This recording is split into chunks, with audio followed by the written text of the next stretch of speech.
Streda bola veľkým futbalovým sviatkom pre celú Trnavu. Ráno v čase nášho príchodu pred pripravovaním záznamu boli ešte tribúny prázdne, ale každý vedel, že popoludní tu bude vriaci kotol. Lístky na druhý trnavský zápas roka zmizli z obehu obratom. Aj preto prišlo bílych andelov povzbudiť takmer 20 000 priaznivcov. Spartak hnala veľká túžba konečne prelomiť smoliarskú sériu proti Slovanu, nad ktorým nevyhral od septembra 88, teda viac ako 8 rokov a 8 mesiacov.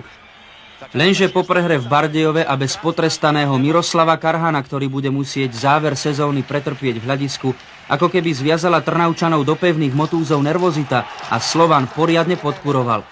Až po belasom úvode prišiel trnavský koncert na želanie. Všetko začala 21.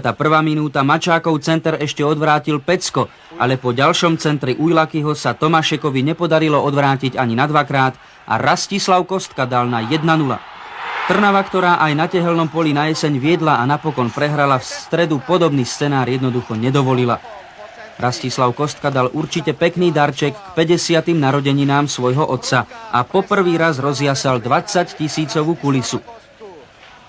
Ujlaky, po ňom Mačák a Julius Šimon dal na 2-0 prakticky do prázdnej brány.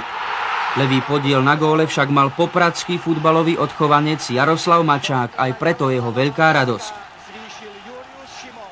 Ešte raz strieľaná Mačáková prihrávka pred bránu Kéniga a Šimonova dorážka znamenajúca už jeho 13. gól v sezóne.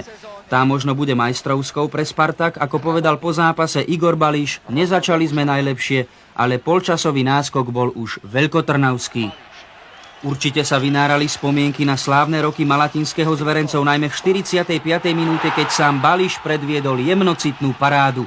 3-0, o tom sa Andelom zrejme ani nesnívalo po dobrej hre Slovana proti Košiciam. Odá sa ešte raz pozrieť na technický kúsok Igora Bališa.